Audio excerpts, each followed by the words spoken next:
8 कर्मयोग का आदर्श। वेदांत का सबसे उदात्त तत्व है कि हम एक ही लक्ष्य पर भिन्न भिन्न मार्गों से पहुंच सकते हैं। मैंने इन्हें साधारण रूप से 4 भागों में विभाजित किया है और वे हैं कर्म मार्ग, भक्ति मार्ग, योग मार्ग और ज्ञान मार्ग। परंतु साथ ही तुम्हें यह भी स्मरण रखना चाहिए कि ये बिल्कुल पृथक पृथक विभाग नहीं है। प्रत्येक एक दूसरे के अंतर्गत है, किंतु प्राधान्य के अनुसार ही ये विभाग किए गए हैं। ऐसी बात नहीं है कि तुम्हें कोई ऐसा व्यक्ति मिले जिसमें कर्म करने के अतिरिक्त दूसरी कोई शक्ति न हो, अथवा जिसमें केवल भक्ति या केवल ज्ञान के अतिरिक्त और कुछ न हो। ये विभाग केवल मनुष्य की प्रधान प्रवृत्ति अथवा गुण प्राधान्य के अनुसार किए गए हैं। हमने देखा है कि अंत में ये सब मार्ग एक ही लक्ष्य में जाकर एक ही जाते हैं। सारे धर्म और सारी साधन प्रणाली हमें उसी एक चरम लक्ष्य की ओर ले जा रही है। वह चरम लक्ष्य क्या है, यह बताने का यत्न मैं पहले ही कर चुका हूं। मेरे मतानुसार वह है मुक्ति। एक छोटे से परमाणु से लेकर मनुष्य तक, अचेतन प्राणहीन जड़ वस्तु से लेकर सर्वोच्च मानव आत्मा तक, जो कुछ भी हम इस विश्व में देखते हैं, अनुभव करते हैं या स्मरण करते हैं, वे सब के सब मुक्ति की ही चेष्टा कर रहे हैं। असल में इस मुक्ति लाभ के लिए संग्राम का ही फल है। यह जगत, इस जगत रूप मिश्रण में प्रत्येक परमाणु दूसरे परमाणुओं से पृथक हो जाने की चेष्टा कर रहा है, पर दूसरे उसे आबद्ध करके रखे हुए हैं। हमारी पृथ्वी सूर्य से दूर भागने की चेष्टा कर रही है तथा चंद्रमा पृथ्वी से। प्रत्येक वस्तु अनंत विस्तारोन्मुख है। इस संसार में हम जो कुछ भी देखते हैं, उस सब का मूल आधार मुक्ति लाभ के लिए यह संग्राम ही है। इसी की प्रेरणा से साधु उपासना करता है और चोर चोरी करता है। जब कार्य प्रणाली अनुचित होती है तो उसे हम बुरी कहते हैं, और जब कार्य प्रणाली का प्रकाश उचित तथा उच्च होता है तो उसे हम अच्छा या श्रेष्ठ कहते हैं। परंतु दोनों दशाओं में प्रेरणा एक ही होती है, और वह है मुक्ति लाभ के लिए चेष्टा। साधु अपनी बद्ध दशा को सोचकर कतार हो उठता है और वह उससे छुटकारा पाने की इच्छा करता है, और इसलिए ईश्वर उपासना करता है। इधर चोर भी यह सोचकर परेशान हो जाता है कि उसके पास अमुक वस्तुएं नहीं है। वह उस अभाव से छुटकारा पाने की, मुक्त होने की कामना करता है और इसलिए चोरी करता है। चेतन अथवा अचेतन समस्त प्रकृति का लक्ष्य यह मुक्ति ही है। जाने या अनजाने सारा जगत इस लक्ष्य की ओर पहुंचने का यत्न कर रहा है, पर हाँ, यह अवश्य है कि मुक्ति के संबंध में एक साधु की धारणा एक चोर की धारणा से नितांत भिन्न होती है। यद्यपि वे दोनों ही छुटकारा पाने की प्रेरणा से कार्य कर रहे हैं। साधु मुक्ति के लिए प्रयत्न करके अनंत अनिर्वचनीय आनंद का अधिकारी हो जाता है, परंतु चोर के तो बंधनों पर बंधन बढ़ते ही जाते हैं। प्रत्येक धर्म में मुक्ति लाभ की इस प्रकार चेष्टा का विकास पाया जाता है। यही सारी नीति की, सारी निस्वार्थपरता की नींव है। निस्वार्थपरता का अर्थ है मैं यह क्षुद्र शरीर हूं, इस भाव से परे होना। जब हम किसी मनुष्य को कोई सत्कार्य करते, दूसरों की सहायता करते देखते हैं, तो उसका तात्पर्य यह है कि वह व्यक्ति मैं और मेरे के क्षुद्र वृत्त में आबद्ध होकर नहीं रहना चाहता। इस स्वार्थपरता के वृत्त के बाहर बस यहीं तक जाया जा सकता है। इस प्रकार की कोई निर्दिष्ट सीमा नहीं है। सारी श्रेष्ठ नीति प्रणालियां ही यही शिक्षा देती है कि संपूर्ण स्वार्थ त्याग ही चरम लक्ष्य है। मान लो किसी मनुष्य ने इस संपूर्ण स्वार्थ त्याग को प्राप्त कर लिया, तो फिर उसकी क्या अवस्था हो जाती है। फिर वह अमुक अमुक नाम वाला पहले का सामान्य व्यक्ति नहीं रहता। उसे तो फिर अनंत विस्तार लाभ हो जाता है और फिर उसका पहले का वह क्षुद्र व्यक्तित्व सदा के लिए नष्ट हो जाता है। अब तो वह अनंत स्वरूप हो जाता है। इसलिए अनंत विकास की प्राप्ति ही असल में समस्त धार्मिक व नैतिक इच्छाओं का लक्ष्य है। व्यक्तित्ववादी जब इस तत्व को दार्शनिक रूप में रखा हुआ देखता है तो वह शिहर हो उठता है, परंतु साथ ही जब वह स्वयं नीति का प्रचार करता है तो आखिर वह क्या करता है? वह भी इस तत्व का ही प्रचार करता है। वह भी मनुष्य की निस्वार्थपरता की ओर की कोई सीमा निर्दिष्ट नहीं करता। मान लो इस व्यक्तित्ववाद के अनुसार एक मनुष्य संपूर्ण रूप से अनासक्त हो गया तो हम उसमें तथा अन्य संप्रदायों के पूर्ण सिद्ध व्यक्तियों में क्या भेद पाते हैं? वह तो विश्व के साथ एक रूप हो गया है और इस प्रकार एक रूप हो जाना ही तो सभी मनुष्यों का लक्ष्य है। केवल बेचारे व्यक्तित्ववादी में इतना साहस नहीं कि वे अपनी युक्तियों के का यथार्थ सिद्धांत पर पहुंचने तक अनुसरण कर सकते। निस्वार्थ कर्म द्वारा मानव जीवन की चरमावस्था इस मुक्ति का लाभ कर लेना ही कर्म योग है। अतएव हमारा प्रत्येक स्वार्थपूर्ण कार्य हमारे अपने इस लक्ष्य की ओर पहुंचने में बाधक होता है तथा प्रत्येक निस्वार्थ कर्म हमें उस चरम अवस्था की ओर आगे बढ़ाता है। इसलिए नीति संगत और नीति विरुद्ध की यही एकमात्र व्याख्या हो सकती है कि जो स्वार्थ पर है वह नीति विरुद्ध है और जो निस्वार्थ पर है वह नीति संगत है। परंतु यदि हम कुछ विशिष्ट कर्तव्यों की मीमांसा करें तो इतनी सरल और सीधी व्याख्या दे देने से काम न चलेगा। जैसा मैं पहले ही कह चुका हूं, विभिन्न परिस्थितियों में कर्तव्य भिन्न भिन्न हो जाते हैं। जो एक कार्य अवस्था में निस्वार्थ होता है, हो सकता है वही किसी दूसरी अवस्था में बिल्कुल स्वार्थ पर हो जाए।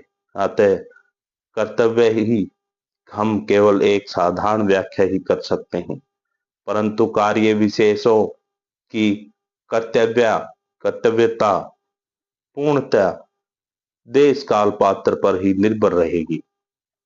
एक देश में एक प्रकार का आचरण नीति संगत माना जाता है, परंतु संभव है वही किसी दूसरे देश में अत्यंत नीति विरुद्ध माना जाए, क्योंकि भिन्न भिन्न देशों में भिन्न भिन्न परिस्थितियां होती हैं।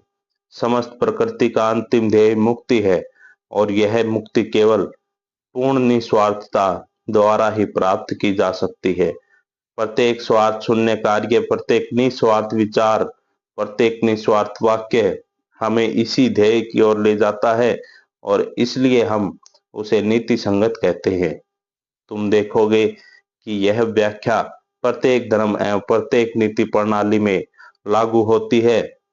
नीति तत्व के मूल के संबंध में भिन्न भिन्न देशों में भिन्न भिन्न धारणाएं हो सकती हैं। कुछ दर्शनों में नीति तत्व का मूल संबंध परम पुरुष परमात्मा से लगाते हैं। यदि तुम उन संप्रदायों के किसी व्यक्ति से पूछो कि हमें अमुक कार्य क्यों करना चाहिए तथा अमुक क्यों नहीं, तो वह उत्तर में देंगे कि ईश्वर की ऐसी ही आज्ञा है। उनके नीति तत्व का मूल चाहे जो हो, पर उसका सारा असल में यही है कि वयम की चिंता न करो, अहम का त्याग करो।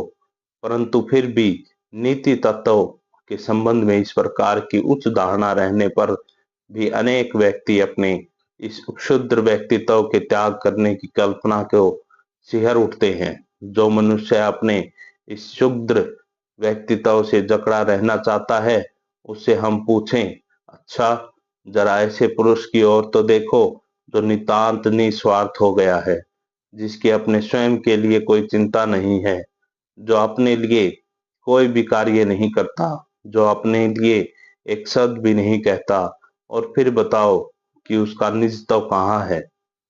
जब तक वह अपने स्वयं के लिए विचार करता है, कोई कार्य करता है या कुछ कहता है, तभी तक उस व्यक्तित्व निजत्व का बोध रहता है। परंतु यदि उसे केवल दूसरों के संबंध में ध्यान है, जगत के इस संबंध में ही ध्यान है, तो फिर उसका निजत्व भला कहाँ रहा। उसके तो सदा के लिए लोप हो चुका है।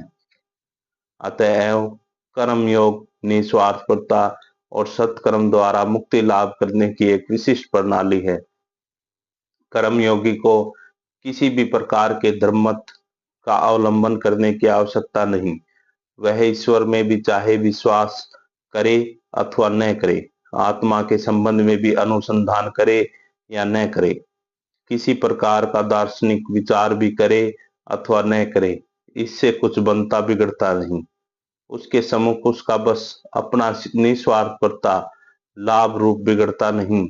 उसके सम्मुख उसका बस अपना निस्वार्थता लाभ रूप एक विशिष्ट ध्येय रहता है और अपने प्रयत्न द्वारा ही उसे उसकी प्राप्ति कर लेनी पड़ती है। उसके जीवन का प्रत्येक क्षण ही मानो प्रत्यक्ष अनुभव होना चाहिए, क्योंकि उसे तो अपनी समस्या का समाधान किसी भी प्रकार के मतामत की सहायता न लेकर केवल कर्म द्वारा ही करना होता है। जबकि ज्ञानी उसी समस्या का समाधान अपने ज्ञान और आंतरिक प्रेरणा द्वारा तथा भक्त अपनी भक्ति द्वारा करता है। अब दूसरा प्रश्न यह आता है कि कर्म क्या है? संसार के प्रति उपकार करने का क्या अर्थ है? क्या हम सचमुच संसार का कोई उपकार कर सकते हैं? उपकार का अर्थ यदि पूर्ण उपकार लिया जाए, जो उत्तर है नहीं, परंतु सापेक्ष दृष्टि से हाँ। संसार के प्रति ऐसा कोई भी उपकार नहीं किया जा सकता जो चिरस्थायी हो। यदि ऐसा कोई संभव होता तो यह संसार इस रूप में कभी न रहता जैसा उसे हम आज देख रहे हैं। हम किसी मनुष्य की भूख अल्प समय के लिए भले ही शांत कर दें, परंतु बाद में वह फिर भूखा हो जाएगा। किसी व्यक्ति को हम जो भी कुछ सुख देते हैं वह क्षणिक ही होता है। सुख और दुख रूपी इस सत होने वाले रोग का कोई भी सदा के लिए उपचार नहीं कर सकता। इस सत गतिमान सुख दुख रूपी चक्कर का कोई भी चिरकाल के लिए रोक नहीं हो सकता। क्या संसार में हमें कोई चिरंतन सुख दे सकते हैं? नहीं, यह कभी संभव नहीं हो सकता। समुद्र के जल में बिना किसी एक जगह गर्त पैदा किए हम एक भी लहर नहीं उठा सकते। इस संसार में सारी शक्तियों की समष्टि सदैव समान रहती है। यह न तो कम हो सकती है न अधिक। उदाहरणार्थ, हम मानव जाति का इतिहास ही ले लें। जैसा कि हमें आज ज्ञात है, क्या हमें सदैव वही सुख दुख, वही हर्ष विषाद तथा अधिकार का वही तारतम्य पग पग पर नहीं दिखाई देता? क्या कुछ लोग अमीर तो कुछ गरीब, कुछ बड़े तो कुछ छोटे, कुछ स्वस्थ तो कुछ रोगी नहीं हैं? प्राचीन काल में मिस्र वासियों, ग्रीस वालों और रोमनों की जो अवस्था थी, वहीं आज अमेरिका वालों की भी है। जहां तक हमें इस संसार के इतिहास से पता चलता है, यही दशा सदैव रही है। परंतु फिर भी हम देखते हैं कि सुख दुख की इस अनिवार्य भिन्नता के होते हुए भी साथ ही साथ उसे घटाने के प्रयत्न भी सदैव होते आ रहे हैं। इतिहास के प्रत्येक युग में ऐसे हजारों स्त्री पुरुष हुए हैं जिन्होंने दूसरों के लिए जीवन पथ को सुगम बनाने के लिए अविरत परिश्रम किया, पर वे कभी इसमें सफल न हो सके। हम तो केवल एक गेंद को एक जगह से दूसरी जगह फेंकने का खेल खेल सकते हैं। हमने यदि शरीर को दुख को निकाल बाहर किया तो देखते हैं कि वह मन में जा बैठा। यह ठीक दांते कि उस नरक चित्र जैसा है। कंजूसों का सोने का एक बड़ा गोला दिया गया और उनसे उस गोले को पहाड़ के ऊपर ढकेल कर चढ़ाने के लिए कहा गया, परंतु प्रत्येक बार ज्यों ही वह उसे थोड़ा सा ऊपर ढकेल पाते, त्यों ही वह लुढ़क कर नीचे आ जाता। इसी प्रकार यह संसार चक्र घूम रहा है। सतयुग के संबंध में हमारी बातचीत बहुत सुंदर है, परंतु उसी प्रकार जैसे स्कूल के बच्चों के लिए किस्से कहानी, उससे अधिक और कुछ नहीं। जो सब जातियां सतयुग का लुभावना सौपन देख करती है, वे अपने मन में यह भावना रखती है कि उस सतयुग के आने पर संसार की अन्य जातियों की अपेक्षा शायद उन्हें ही उसका सबसे अधिक लाभ मिल जाएगा। सतयुग के संबंध में यह कैसा निस्वार्थ भाव है। अतएव यह सिद्ध हुआ कि हम संसार के सुख को नहीं बढ़ा सकते और इसी प्रकार न दुख को ही। इस संसार में शुभ और अशुभ शक्तियों की समष्टि सदैव समान रहेगी। हम उसे सिर्फ यहाँ से वहां तक, वहां से वहां, यहाँ से वहां ढकेलते रहते हैं, परंतु यह निश्चित है कि वह सदैव समान रहेगी, क्योंकि वैसा रहना ही उसका स्वभाव है। यह ज्वार बाटा या चढ़ाव उतार तो संसार की प्रकृति ही है। इसके विपरीत सोचना तो वैसा ही युक्ति संगत होगा जैसा यह कहना कि मृत्यु बिना जीवन संभव है। ऐसा कहना गिरी मूर्खता है, क्योंकि जीवन कहने से ही मृत्यु का बोध होता है और सुख कहने से दुख का। एक चिराग सद जलता जा रहा है और यही तो उसका जीवन है। यदि तुम्हें जीवन की अभिलाषा हो तो उसके लिए तुम्हें प्रति क्षण मरना होगा। जीवन और मृत्यु एक ही चीज के विभिन्न पहलू हैं, केवल अलग अलग दृष्टिकोणों से भिन्न भिन्न दिखाई मात्र देते हैं। वे एक ही तरंग के उत्थान और पतन हैं और दोनों को मिलाने से ही एक संपूर्ण वस्तु बनती है। एक व्यक्ति पतन को देखता है और निराशवादी बन जाता है, दूसरा उत्थान देखता है और आशावादी बन जाता है। बालक पाठशाला जाता है, माता पिता उसकी पूरी देखभाल करते हैं, तब उसे एक वस्तु सुखप्रद मालूम होती है। उसकी आवश्यकताएं बिल्कुल साधारण हुआ करती हैं, वह बड़ा आशावादी बन जाता है। प्रत्येक एक विरुद्ध को देखो, जिसे संसार के अनेक अनुभव हो चुके हैं, वह अपेक्षाकृत शांत हो जाता है और उसकी गर्मी काफी ठंडी पड़ जाती है। इस प्रकार वे प्राचीन जातियां, जिन्हें चहुं और अपने पूर्व गौरव के केवल ध्वंसावशेष या दृष्टिगोचर होते हैं, स्वभावत नूतन जातियों की अपेक्षा कम आशावादी होती हैं। भारतवर्ष में एक कहावत है, 1000 वर्ष तक शहर और फिर 1000 वर्ष तक जंगल। शहर का जंगल में तथा जंगल का शहर में इस प्रकार परिवर्तन सर्वत्र ही होता रहता है और लोग इस तस्वीर को जिस पहलू से देखते हैं उसी के अनुसार वे आशावादी या निराशावादी बन जाते हैं।